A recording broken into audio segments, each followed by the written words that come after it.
Welcome, everyone. Thank you for joining us for this webcast, Navigating the Future of Compensation. What's next in comp and total rewards practices? Sponsored by HRSoft. This webcast has been pre-approved for HRCI and SHRM credit. Please be sure to attend the complete webcast in order to receive your credits. If you have any questions during the webcast, click on the Q&A tab in your webinar controls and type them there. A new tab will open in your browser with the webcast survey. Please be sure to complete it as soon as the webcast is ended. It is now my pleasure to turn it over to HRSoft for their presentation. Thank you, and welcome everyone. We are thrilled to have you join us today. My name is Abby Sandbach. I'm the VP of Marketing at HRSoft, and joining me today is comp expert and HRSoft Executive Director, Glizelle Ditto.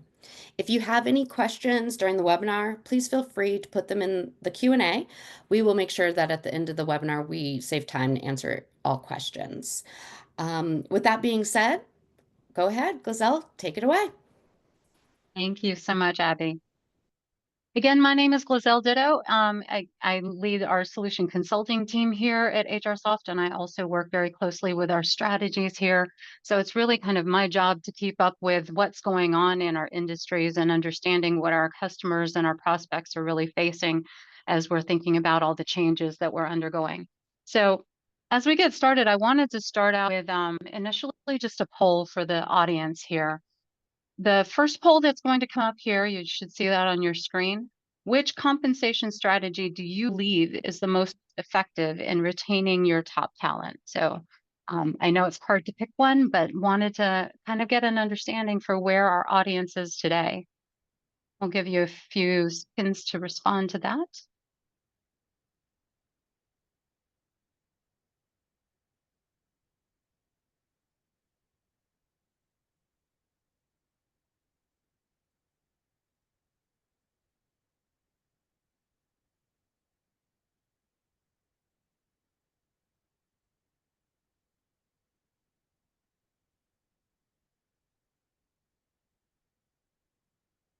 All right. Interesting mix. So it looks like we've got the majority of the folks on the line saying competitive fixed pay or base salary seems to be the most effective, with long-term incentives just coming in slightly over short-term variable pay. I find that kind of interesting as well. I think a little bit of a shift. And then last, going into profit sharing programs. So not entirely surprised by that, just based on some of the things that we've been facing. So that's a good place to start. So as we think about what this looks like, embracing change in compensation strategies, as the world is changing, so do the needs and expectations of employees. I think in the last several years, especially for many reasons, we seem to have experienced an especially accelerated rate of change. Compensation strategies need to adapt to these changes in order to remain effective, and balancing different types of compensation, such as fixed and variable, is really important to creating a system that's both fair and effective. Also, organizations that effectively communicate their compensation strategies and engage employees in that process are more likely to retain top talent. We'll get into a lot of that in more detail with the different types of elements. But interestingly, thinking about the results from the survey, the fact that fixed pay is really highly ranked in terms of what we think is effective, I think a lot of that does have to do with some of the inflationary pressures that we've been feeling over the last several years. Base pay, is critical to try to keep up with that, what you can kind of guarantee or rely on, and kind of have that safety. So going into that in a little bit more detail, balancing fixed and variable pay is really crucial for maintaining a motivated and engaged workforce. Fixed pay provides a sense of stability and security, again, especially in trying economic times. I think people are really focusing more on that these days. I think that's going to settle a little bit as we get into the coming years. But you're really needing to properly design variable pay incentives as well, basically to incentivize high performance and provide opportunities for recognition. Addressing employee disengagement requires an understanding, requires us to understand the underlying causes and designing a compensation package that aligns with employee needs and values while still also aligning with the organization's objectives. So I think that's, again, really important. It's understanding where your employees are actually coming from, understanding why they might be becoming disengaged, and making sure that you're designing packages that really align with your employees where they are, what their values are today, what their needs are today, but still not losing sight of what your organization's objectives are. And then ultimately, a well-balanced compensation system should prioritize fairness and equity. And we'll talk about that in a little bit more as well. But you should also be taking into account the financial constraints of an organization. I think that's where we've truly been challenged, again, over the course of the last several years in particular, and some of the strategies that some companies are undertaking to be able to combat that. So let's dive a little bit into short-term bonuses and profit-sharing programs. When I think about short-term bonuses and profit-sharing programs, I think they can truly be effective ways to incentivize employees and recognize their contributions, especially if those programs are designed appropriately. You have to truly have some alignment, again, into your business objectives to make sure that everybody understands what their specific objectives are and how they align to what the organizational objectives are, to make sure that we're kind of all rowing in the same direction.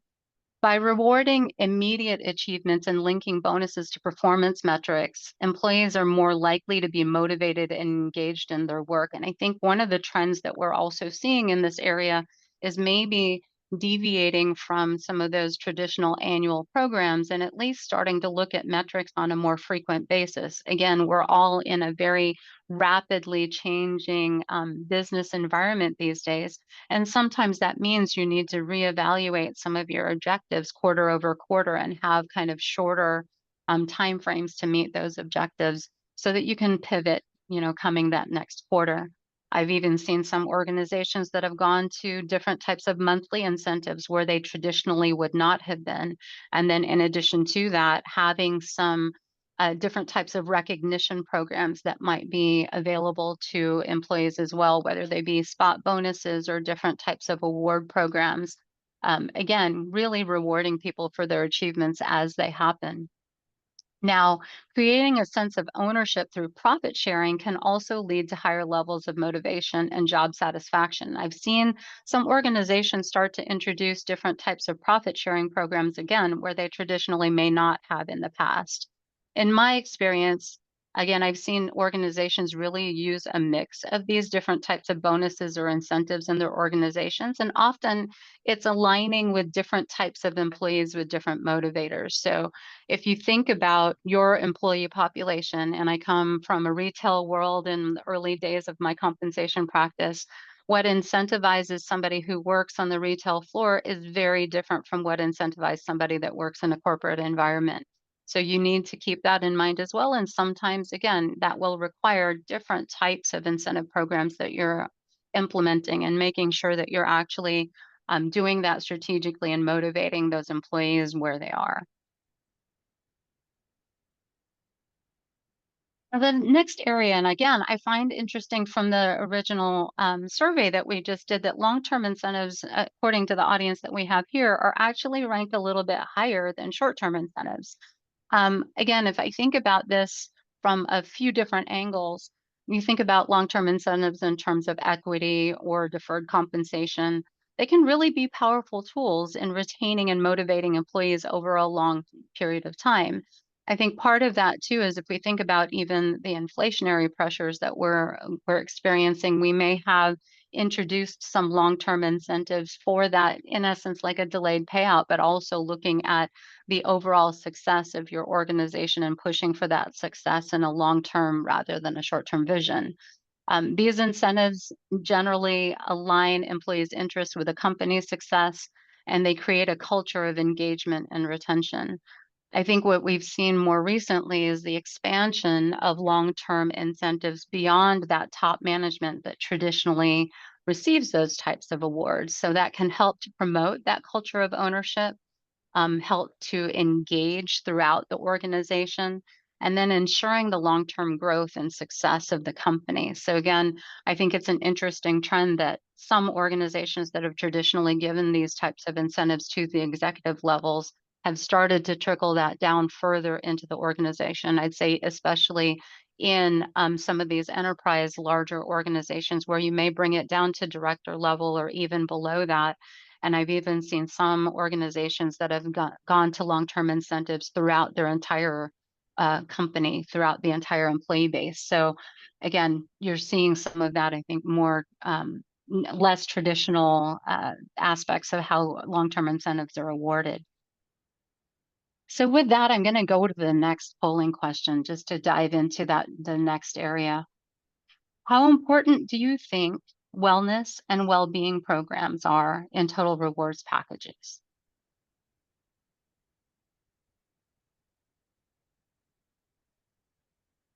I'll give you a few seconds to answer that one as well.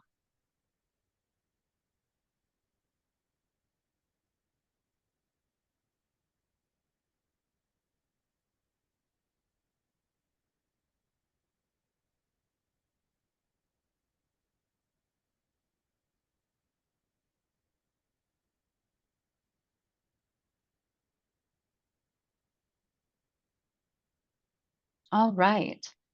So it looks like our results are pretty neck and neck for the first three. Extremely important, very important, moderately important. So it seems like the majority of our audience at least realizes the importance of those different types of programs. Again, I feel like this is a little bit more of a recent trend, potentially because of what's gone on with COVID and different things that are happening with our work environments. So again, we'll dive a little bit into this as well.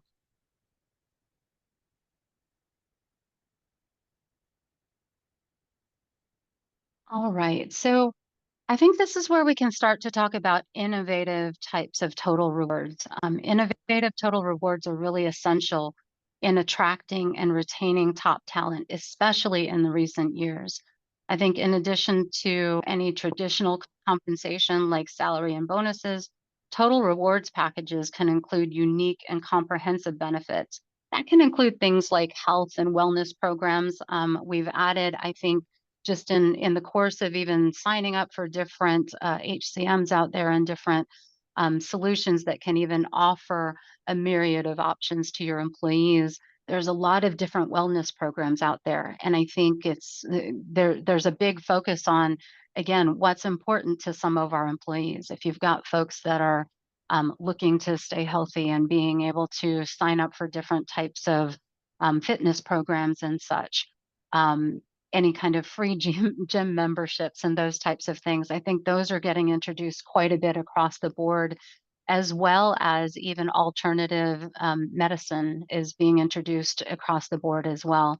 I think also another aspect that's being introduced is some financial coaching and assistance. Again, we've all been kind of facing some inflationary situations, some situations of not being able to make your bills or going into debt. And I think that I've seen an influx of some of those different types of financial coaching and financial assistance programs available to all employees as well. Now, professional development opportunities is also a big part of this. So whether that be training that your organization can offer directly to your employees, or again, even outsourcing that and giving them outlets to be able to get their own training, whether it be specifically job related, something that's actually working towards something within their current job, but even expanding their horizons beyond that, whether that be leadership training and other opportunities of learning for them to be able to look at other opportunities in their career. And then finally, we hear all about the flexible work arrangements. Again, there's still that push-pull today of people wanting to get their employees to come back to the office, be back, in person. I think the majority of companies have actually gone to somewhat of a hybrid approach to that. But with that in mind, the idea of what that really means when we're talking about flexible work arrangements doesn't mean that we're allowing for days remote and you establish what your normal schedules are. Doesn't mean that you literally can work anywhere. I heard recently of companies that were offering a 2-week time period that you can literally work from anywhere. And people will take that as an opportunity to travel and actually do their work again, if their work is conducive to that, to be able to do that, even from out of the country. Now, I know that this actually can introduce some concerns around things like security in your work environment. You're tapping into your company's internet through outside internet sources and such, and potentially being out of the country. There are definitely some considerations around that. But as we think about all of these different types of ways that we can be innovative around total rewards, a big part of that is really thinking about how you're going to communicate all of that information to your employees. We need to think kind of beyond that traditional compensation, but it's really only going to be effective if we're able to really accurately communicate all of that and truly show the benefit of all of those different programs that you are potentially giving to your employees. So that's something to keep in mind as well. Now, if we think about wellness and well-being programs in particular, I think those have become an important part of supporting our employees' physical and mental health. And it can truly be an effective way to improve employee engagement and retention. I think when designing these wellness programs, it's important to ensure that we're addressing the needs of employees holistically and really consider the diversity of your workforce. And when I think about diversity, that can mean anything from, of course, you think about the mix of males versus females in your workforce and different industries that might have different mixes, but also the fact that I think the last I heard, we have potentially 5 generations in our workforce at this moment in time. And if you're one of those organizations that has everybody, across 5 different generations working for your organization in different stages of life, what's important to them is going to be very different from one person to the next. So it's understanding that those types of wellness programs that you have are really catering to the diversity of your workforce. And that might mean giving them options that are really catering to, again, those different employees' needs and where they are today. Not everybody is trying to raise a family. Some people are empty nesters. Some people are dealing with caring for their elderly parents. It's really understanding the types of wellness programs that you can introduce to help meet those employees where they are when they need it, and being able to provide those types of benefits that will be helpful for them. I think this can truly help organizations attract and retain top talent while also still promoting employee health and well-being. And I think that's a huge part of employers' brand these days, just understanding how big of a part this is in making your workplace a place that people want to be. Now, it's also important to think about the flexibility of the benefits. Flexible benefits are an important tool for employers to offer in order to attract and retain a diverse workforce. Kind of reiterating that. I think by allowing employees to customize their compensation packages to their individual needs, employers can increase employee satisfaction and loyalty because we're meeting those employees where they are. Some examples of those types of benefits might include, of course, choosing their own healthcare coverage. That happens a lot in the US, a little bit less of an issue in certain other jurisdictions outside of the US. But thinking about different types of retirement programs that you can have, I've heard different areas or different options around paid time off as well, and how you can take that paid time off. I've also heard different organizations offering time to go and do charity work, as an example. Or again, even giving that flex time to be able to work from other places aside from your home location, whether it be your home office or your actual office in person as well. I think offering flexible benefits can also help employers attract and retain talent if you are outwardly communicating that to the world. What is it like to work in your organization and what types of benefits do you provide? And then by providing a range of these benefits that cater to the needs of that diverse workforce, you're going to truly have a more engaged and productive workforce. I think if you have less to worry about when it comes to some of these things that those benefits will help you with, that will definitely make it so that your employees can be much more productive. Now, offering professional development opportunities to employees is truly, I believe, an investment in their skill set and future potential.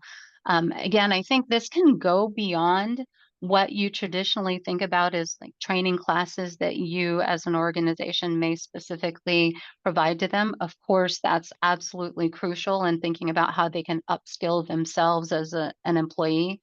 How can I get to that next level? I think a big part of that is making sure that we are truly looking at the skills needed to get to that next level and providing those training courses accordingly. But also, even above and beyond that, providing different workshops and the ability to attend conferences and different learning engagements that employees can have. Again, it helps to get them excited and rejuvenated about their jobs. It helps them to understand what's going on in the business world around them that's relating to their jobs. So finding those professional organizations that they can be a part of to participate in different types of discussions with other professionals, I think is very important. But more importantly, it's really providing employees with those opportunities for continuous learning and enhancing their skills. Again, that can lead to higher productivity, that can lead to better job satisfaction, and of course, retention. When I think about leading to higher productivity and job satisfaction in particular, a lot of the times it's really about teaching them how to do things in a better, smarter way, not necessarily faster, but more efficient for sure, and potentially being able to, again, be more productive in their own work environments.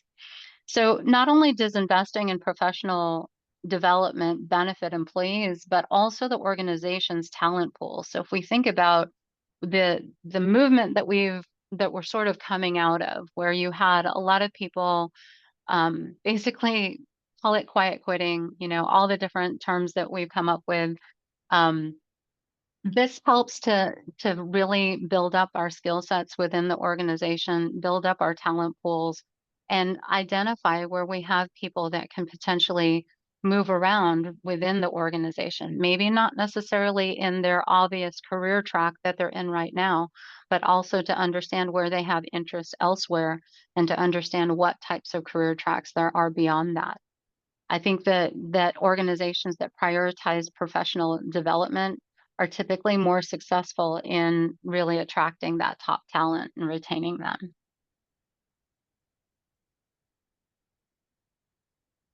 All right. And then with that, I want to talk about my next polling question. So, what aspects of compensation transparency do you find most beneficial?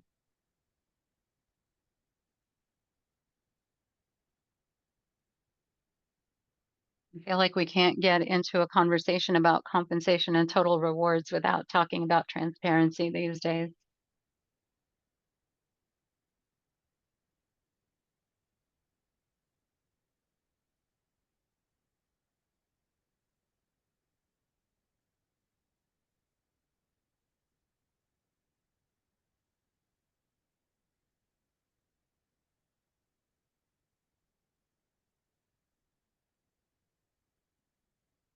All right. Interesting results. So the majority, slight majority, say building trust and engagement among employees. Um, I absolutely agree with that.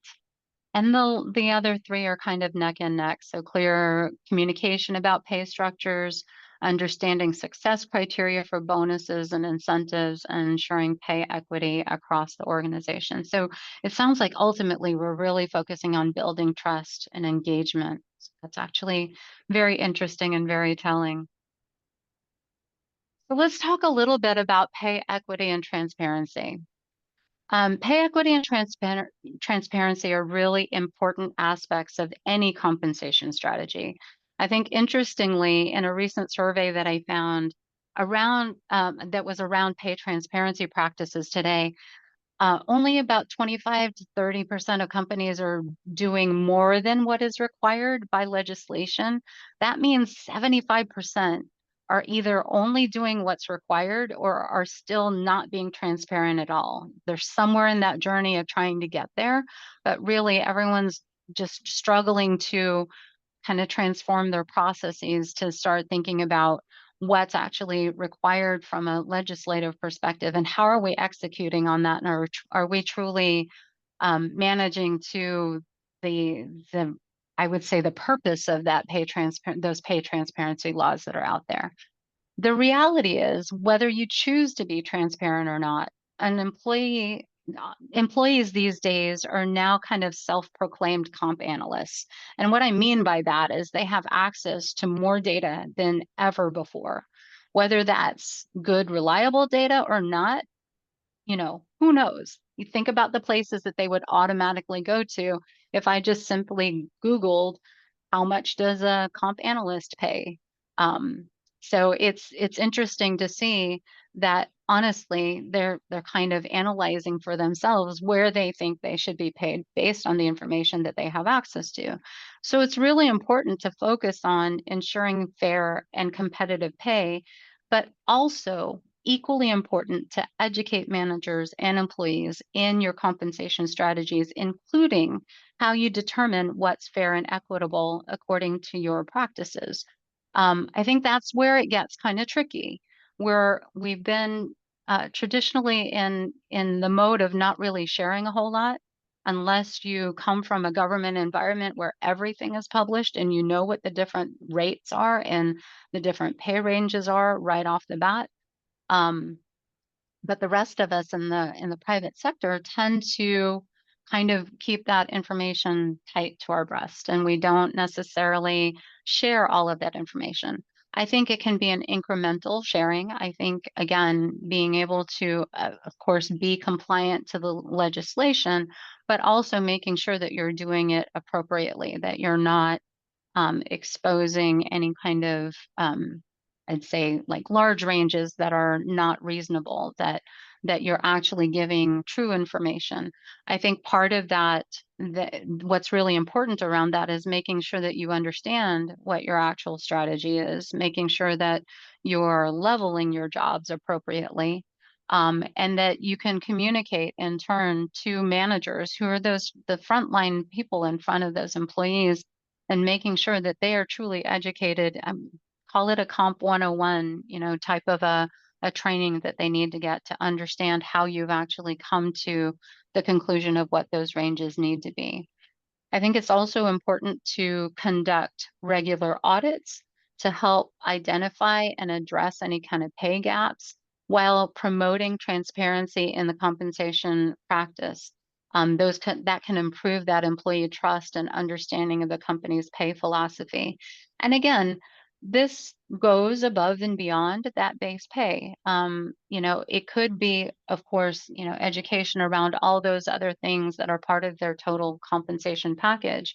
But if we need to talk about the reality of where we're actually paying today, where very few companies are trying to pay at the top of the market, but we're also having to react to, again, the push from the employees and from prospective employees based on the data that they have access to and what they think they should be paid. So if you can accurately convey to them why your ranges are, what they are, what the strategy is to get them to the next level, knowing that they've got a place to go, and knowing also what else is part of their compensation package beyond just that base pay.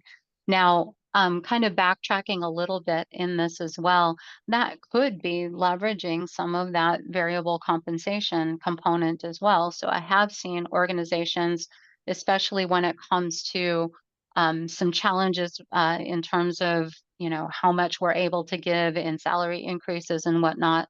Organizations have leaned more into also that variable component, whether it be that short-term incentive, and making that a bigger part of your pay, but maybe giving that on a more frequent basis and making sure that that is also communicated as part of that. But again, it's transparency around your overall compensation practices and strategies. It's not just about transparency of specific pay ranges for a certain job.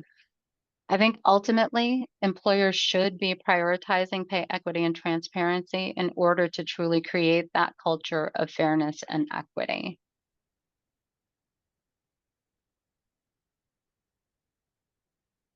All right. And then thinking about that positive employee experience. So creating a positive employee experience really involves a variety of factors. I think one important aspect is offering opportunities for employee development and growth. We talked about that already a little bit, but that can lead to better job satisfaction and some sort of a sense of purpose. Of course, that does mean that you need to really evaluate what does that growth look like. It doesn't necessarily need to be, um, call it, horizontal or vertical moves. It doesn't mean moving up the ladder necessarily, because eventually that hierarchy shrinks at the top. But it's understanding that development and growth might be lateral moves. It might be improving their skill sets. It might be giving them opportunities to work on projects that they wouldn't have normally been able to work on, based on their specific job description. Additionally, promoting work-life harmony through flexible work arrangements and other benefits can really help employees balance their professional and personal lives. And I like using the term work-life harmony instead. I think, work-life balance is kind of a sort of a misnomer. They actually happen hand in hand. You again have to meet your employees where they are, and you have to understand what the needs are of those employees in terms of flexibility in their work arrangements and anything else that might be needed. I think we've really found that to be much, much more vital in the recent years as well.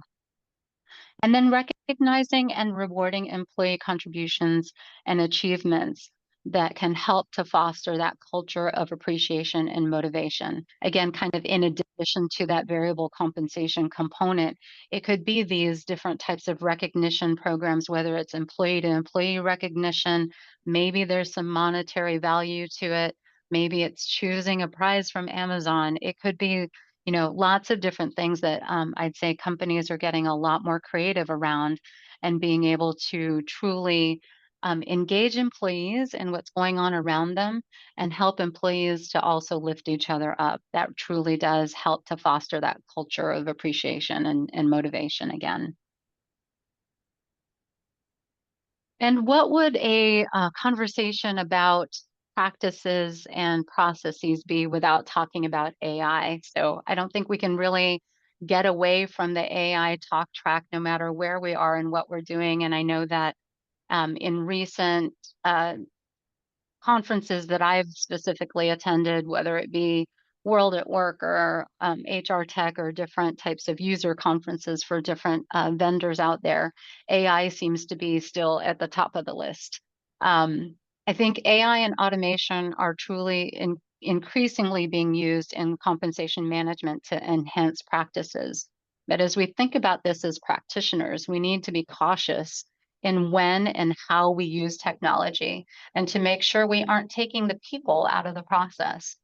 We need to be aware of the biases that are already existing in the data that's being analyzed. If you're utilizing AI to analyze data and figure out what you need to do in the future, understand that especially as we think about any kind of pay equity situations that we might have, you may actually just be exacerbating that problem.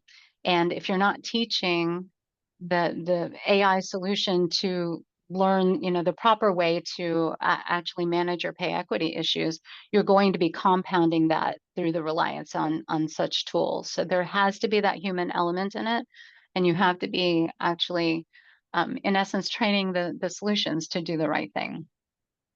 These technologies can be very valuable in assisting in training initiatives, especially. So even if we think about, again, that notion of making sure that our managers and employees are well versed in compensation strategy the way you want them to understand it, well versed in some of the basics around it, so that a manager can have a conversation with their employees about their compensation and their total reward. You can definitely leverage AI in those training initiatives through chat bots and such. And again, what the chat bot is going to be able to convey back to the users of it is going to be based on what you're training it to tell the managers and employees. Now, technologies can also enable more accurate, data-driven, and compliant decision making. And I think that's really super important. So again, not taking the decisions out of the hands of managers and those that need to, basically evaluate performance for each individual, but at least ensuring that they have all the data at hand, that things are being tracked accurately, that there aren't any major mistakes that are happening as you're going through any kind of compensation planning processes, but especially as you're thinking about increasing somebody's pay or changing their pay mix, making sure that you're truly using the data and leveraging those technologies to use that data appropriately, and making sure that you are being compliant where it's necessary as well. But also you can utilize technologies to streamline the compensation processes. Again, that can be something as simple as making sure that you're streamlining workflows, streamlining any kind of collaboration that needs to happen for decisions that are being made for employees and their compensation. And then also, of course, any kind of analysis and studies that are being done on your current workforce. And finally, thinking about helping to create some personalized compensation packages. And I think what's interesting about this is that you can actually utilize it to determine, based on where a particular employee is in their life, what types of things that they are specifically valuing. You can gather information based on surveys and such that you are giving to your employees, and potentially leverage AI to help to come up with some personalization to their comp packages. So I think there's going to be a lot of growth in that. As I think about the other side of things, a lot of that does have to do with skills development as well, and thinking about the types of again, skills that are required in their jobs and to move forward into potential career paths. And I think that's where I'm starting to see a little bit of the AI come into play in terms of even devising different types of career paths based on skill sets and whatnot. Now, companies that use AI and automation in compensation management correctly can truly stay competitive and future-proof their compensation practices. So with that, just kind of in conclusion, I'd say, again, kind of summarizing those key insights, looking at balancing fixed and variable pay, looking at pay equity and transparency, innovative total rewards practices, and then the role of automation in the mix of this. I'd say in order to thrive in a dynamic business environment, we truly must future-proof our compensation strategies to continue to attract and retain top talent. That is vital. I'd say this entails embracing change and prioritizing pay equity and transparency. We're going to see more legislation come into play, but I think it's really more of a focus around what does transparency truly mean for your organization? What are you ready for today? What are your competitors doing as well? But making sure that you're actually ready to embrace that change because it's coming. That's just inevitable. And if you're already functioning in a global respect, you've already seen this and you're going to see more and more of it. Also, we need to leverage technology where it's appropriate to stay competitive and to ensure a rewarding employee experience while not losing sight of that human touch. Again, it's not that the automation and AI is going to take over all of the decision making. It shouldn't. There still needs to be that human touch to it, because that's why compensation is a little bit of a balance between the science and the art. And then finally, the ability in compensation, the adaptability in compensation is crucial, and we must develop forward-thinking compensation plans to achieve long-term success. All right, so with that, we've got some time for some questions. I think maybe we've got a few questions that have been submitted. Do. And feel free to put any questions into the Q&A. All right, so this one actually just came in. Is there an AI source to recommend based on the AI slide based on the AI That's a slide? great question. There are actually some good sources out there that I was recently put in touch with. I think we can follow up with the details because I don't have them at hand. But I'd say just the general guidance as we think about compensation and employee data, make sure that whatever source you're utilizing is secure, that you're not sharing employee data. The solutions out there that are actually focused on AI have built their own and are not using things like ChatGPT and whatnot. Never share your data on ChatGPT. Don't upload, you know, compensation history and expect it to come back with something. The good solutions out there have actually created their own private AI solutions that also will not mingle your data with other customers' data as well. And that's just from an HR soft perspective, that's actually the direction we're going. I think some of our customers have asked us this. We've been very cautious in going into the AI realm. We're doing lots of research internally just to make sure that our customers' data stays secure, that we're not intermingling our customers' data for the purpose of any of the AI analysis and such that's happening. But I can certainly follow up with some specific resources that were shared with me recently too. Great question. This question came in during your pay equity slide. Could you repeat again the approach of developing ranges? Does anyone look at 50th percentile above and below and then make an adjustment? Does HRSoft have a recommendation? Yeah, so it's kind of interesting. I think first of all, I would say definitely use data that's relevant to your organization. It's going to be specific to the types of employees that you have. I don't think there's a one size fits all when it comes to market data. And those that have been in this profession for a while know, you've got your go-tos as far as the different surveys that you participate in, and especially if you have specialties within your organization that you're focusing on. I would say don't use one source of data if you can. Use at least two or three. And it also, I would say, depends again from job to job. I think there are certain ones where you may be trying to pay at a higher percentile than others if you have certain jobs that are very competitive. I think about healthcare and how competitive or how difficult it is to get nurses still to this day. So you may be paying at a higher percentile in those areas. I even think about, again, in the retail space, just depending on where your markets are.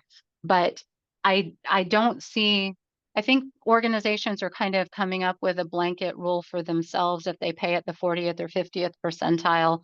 But I'd say in certain jobs, you're probably wanting to leverage a little bit of a higher pay rate where it is truly competitive. I don't think that, like I mentioned, there's not necessarily a one size fits all, but I would definitely lean towards using more than one source of data to make sure that you're not putting all your eggs in one basket, and also know the source of that data and know where they're actually getting their data from and see if that makes sense.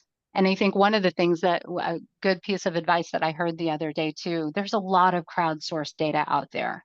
I don't like using crowdsourced data. If you think about yourself submitting your own information to LinkedIn, or any other anonymized data source that's out there, I don't like using that to do any kind of market pricing, but also be aware that that's what your prospective employees and your current employees are probably looking at. So although I wouldn't necessarily use it to price your jobs, be aware of it and be able to explain why you're different from what's out there and educate your employees about why you're not utilizing that. Couple more.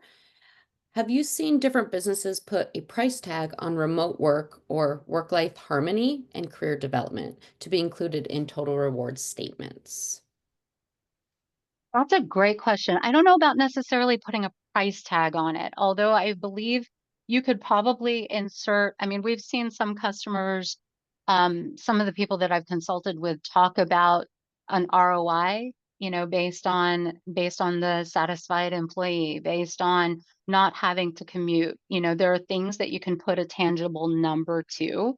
And I'd say at least communicating some of those statistics, and utilizing that in some of the ROI calculations that you can include, uh, definitely from perspective of, if we think about the types of things that you are actually providing them to foster that balance or that harmony, there could be, it's kind of a mix of all the different types of benefits too that you might be giving them. So even if they're not utilizing, say, that gym membership, or you know, the ability to work from other places and whatnot, uh, if you can put some sort of a market value to that gym membership, you know, not necessarily what you're paying, not necessarily what the employee is paying if they're contributing to it as well, but what it would have cost them for an average person to go get a gym membership. And I'm using that as an example because you can actually, you know, come up with an average cost for that. But I'd say just anything that truly adds to that balance. It may not necessarily be a monetary value, but I have seen organizations get a little bit more creative about putting market value to things that are really not costing them a whole lot of money as an organization. Remember, it's not about how much it costs you to provide them that benefit. It's more about what it's worth to them. And last question, what trends are you seeing in regards to pay for performance? I feel like we go back and forth on where that all stands. Most definitely. I think what done right, what I have seen some organizations stick with a very scorecard type of an approach. So if I think about a traditional performance scorecard, I think the ones that are going in that direction definitely focus on the alignment of those metrics, those performance metrics, into the organization's objectives. Again, whether that be done purely as a performance evaluation exercise that leads into, uh, you know, an incentive program. You know, it really kind of depends. The other thing that I've also seen, call it pay for performance, but if I think about a traditional merit increase, we're usually using a performance rating of some sort as part of that merit matrix. I've seen some organizations shift to where they have basically their skills and competencies. So what does it take to get your job done, and how proficient are you in those competencies? And that's actually tied to your merit increase. Whereas your goals and objectives and such and things that you're accomplishing are tied to more of your incentive programs. So that's a different way that I've seen it mixed as well. I think some organizations are still kind of shying away from assigning a full-blown performance rating, but it still could end up being some sort of a performance category. And I think we've all found that even when you've gone away from doing a performance rating, there's still some sort of a shadow rating on the compensation side that inevitably ends up happening, whether it be an actual rating or stack ranking or something like that. But to the question around pay for performance, I think I although I see the pendulum swinging, it's interesting because at any given point in time, I see organizations that are on both ends of the spectrum, and they tend to shift back and forth. I think the key there is to make sure that whatever you're doing from a pay for performance perspective is well defined, well communicated, and that you're not dealing with so many performance metrics that each one is minutely affecting what's happening on their pay. It needs to be simple enough to communicate to them, for managers to communicate and to understand, and also to make sure that it's actually effective metrics that you're looking at. That's all the questions. Perfect. Awesome. Well, thank you so much, everyone, for joining. And again, we'll take note of the folks that were on the line, and I'll get back to everyone about some resources on the AI side. But with that, we'll go ahead and conclude. I'd like to thank all of you for joining us today. If you'd like to view this webcast again, the archived recording will be available on the hr.com website within 24 hours. The webcast credit will show in your hr.com account within 2 business days, and we'll also send you an email with your credit information. Your feedback is important to us. Please take a moment to fill out the exit survey that opened in a new browser page on your computer. This concludes our webcast. Enjoy the rest of your day.